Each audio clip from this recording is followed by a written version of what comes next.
Hello everyone, and welcome back to the Fluctus Channel.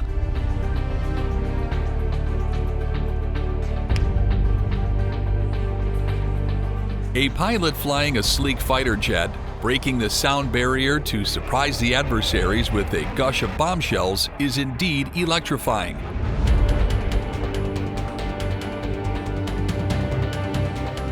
But on the other hand, a pilot commanding a behemoth carrier that holds tons of life-saving cargo is no less paramount.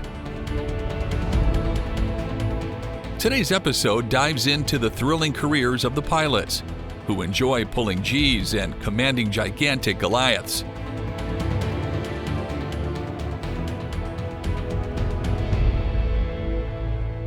Fighter jets and cargo airplanes may seem worlds apart, but their design and functionality truly cater to different needs.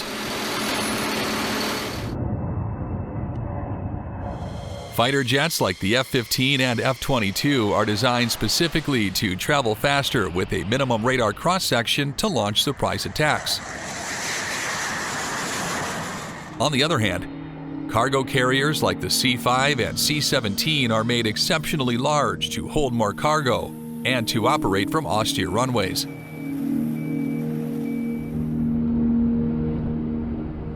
When it comes to the nature of a fighter pilot's mission, the stakes have always been high. Most missions are physically and mentally demanding. During the mission, they go through a highly dynamic chain of actions. This varies from executing anti-G straining maneuvers and rapid air breathing to tackle G-lock, to maneuvering the fighter to gain a positional advantage in a dogfight. Despite the real dangers involved, flying a fighter jet is exhilarating. The career of a fighter pilot is filled with adrenaline-inducing activities that bring a sheer thrill, and their role as defenders of national security is highly lauded.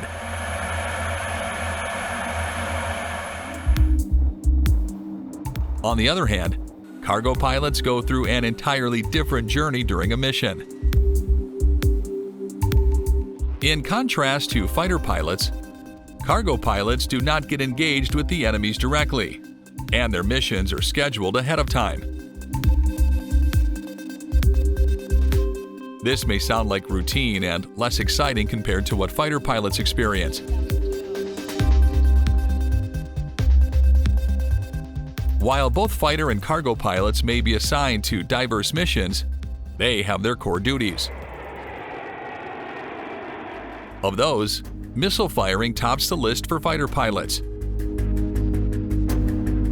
In addition, they are called upon for scramble alerts to escort airspace intruders.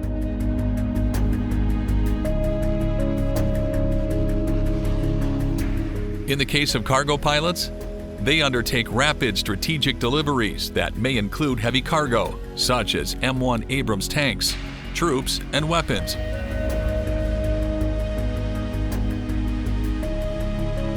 More excitingly, they can airdrop Humvees, paratroopers, and medical aid via parachute.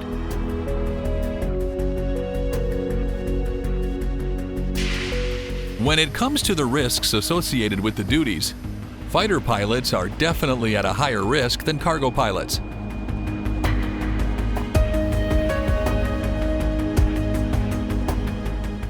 They fly into hostile airspaces, exposing them to countless threats, such as surface-to-air missiles from air defense systems, anti-aircraft artillery, and bandits.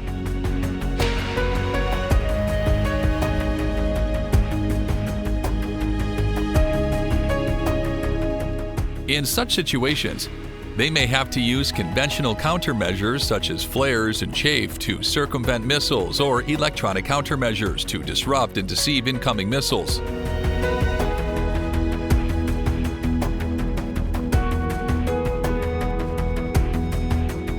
In a situation where the aerial confrontation is narrowed down to a dogfight, the fighter pilot is in a life and death situation.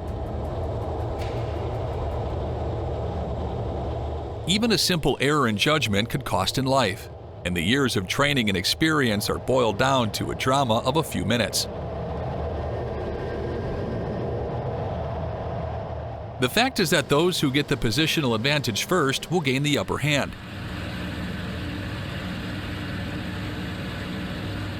This portrays the dangers associated with being a fighter pilot.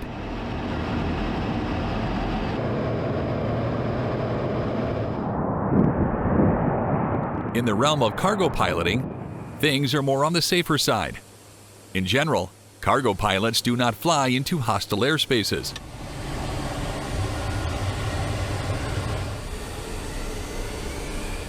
Whenever they have to overfly a conflict zone, the airplane is flown at high altitudes or escorted by fighters.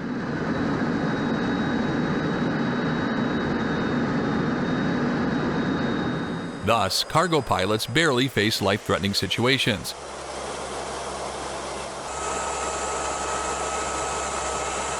Despite this, they play an indispensable role in maintaining the supply chain uninterrupted, especially during times of disaster. Cargo pilots have been the backbone of humanitarian missions all over the globe. Both fighter and cargo pilots acquire skills and experience that are beneficial even after their retirement from the military.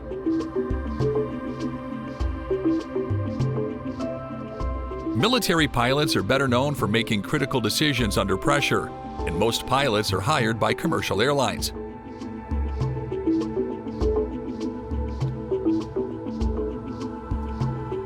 They tend to favor cargo pilots due to the similarity between cargo carriers and commercial aircraft. Unlike fighter pilots, they operate in a similar setting that mirrors a commercial aircraft cockpit. They also adhere to principles like crew resource management, which is considered pivotal in commercial aviation. However, fighter pilots are also welcomed in the industry. Due to the vast contrast of responsibilities between the fighter pilots and cargo pilots, they undergo different training trajectories.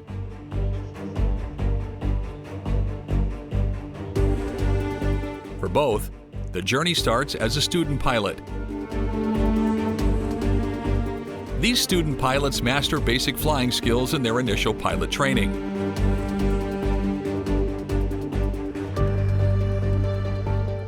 A fleet of T-6A Texans, which is the main aircraft in joint primary pilot training, is used in this phase.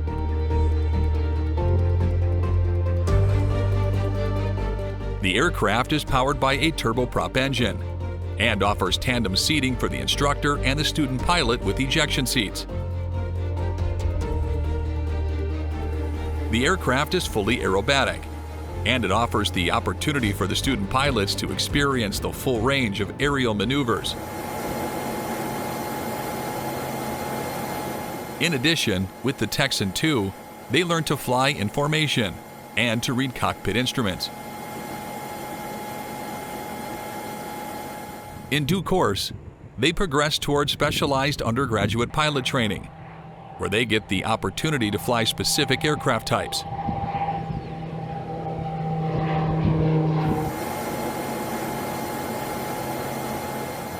Basically, U.S. Air Force pilots are assigned to either the bomber fighter track or the airlift tanker track, depending on the instructor's recommendations, individual performance, and aircraft availability.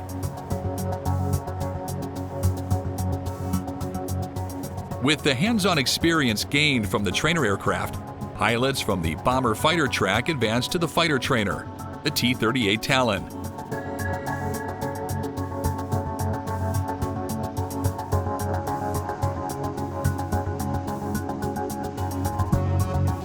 This is a supersonic jet trainer that has a glass cockpit and offers more power with afterburners.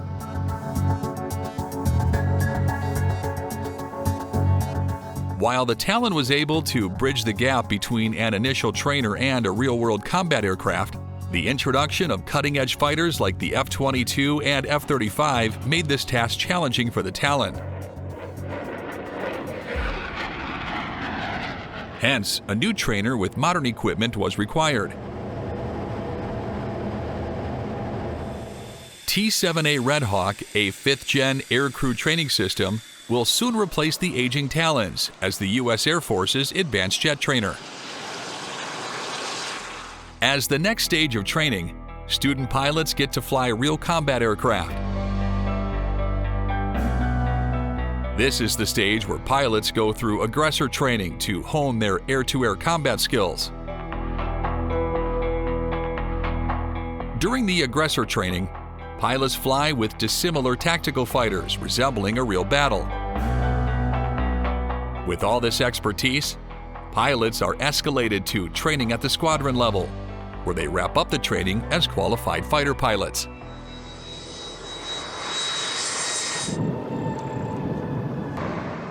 Similar to the fighter pilots, pilots who pursue airlift tanker track advance to fly the T-1A Jayhawk as their advanced trainer.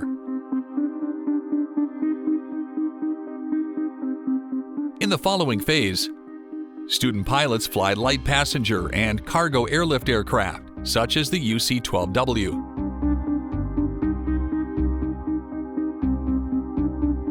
The training on operational transporters helps pilots familiarize themselves with coordinating a multi-crew environment, real-world mission profiles, and special flight operations.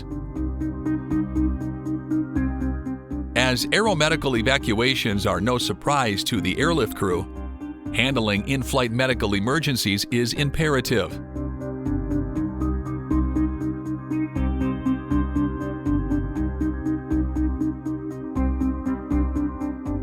To cater to this demand, the U.S. Air Force School of Aerospace Medicine in Wright-Patterson Air Force Base, Ohio, has established a C-17 aeromedical trainer to simulate a real-world aeromedical evacuation scenario. The trainer itself is an actual C-17 fuselage, and a separate sound system and other electronics help to mimic in-flight conditions.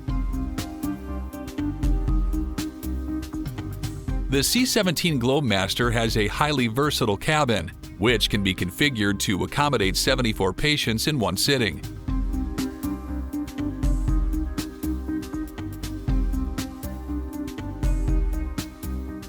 Much like the aeromedical simulator, modern flight simulators are also backed by state-of-the-art technologies, which offer a lifelike experience for student pilots.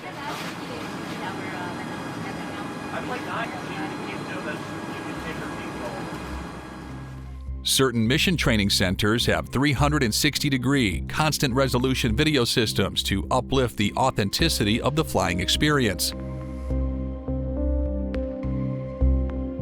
In addition to pilot training, dedicated trainers are available to train weapon system officers, loadmasters, and aircraft maintainers. The flight simulators expedite training as they are readily available, while real-world flying may be affected by aircraft availability and weather issues.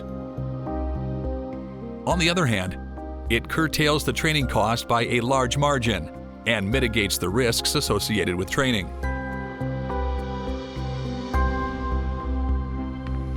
Although fighter pilots and cargo pilots take different paths, they lay the stepping stone at the same point. People who are qualified to join the Air Force as pilots should earn a rank or a commission by attending either Officer Training School, an Air Force Academy, or the Air Force Reserve Officer Training Corps. Then they continue to their initial flight training, where they learn to fly. After initial flight training, candidates are screened for their skills. Selected candidates get the opportunity to enter Air Force aviation and become pilots. This is the beginning of the specialized undergraduate training program that comprises three main phases: academic, primary flying training, and advanced flying training. After concluding the primary flying training, student pilots are selected to become either bomber fighter pilots or airlift tanker pilots.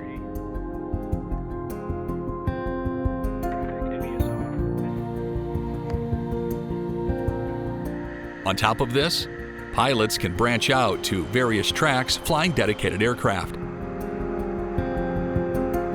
When followed the right way, this approach will forge pilots with the prowess to achieve air supremacy and protect the nation's airspace.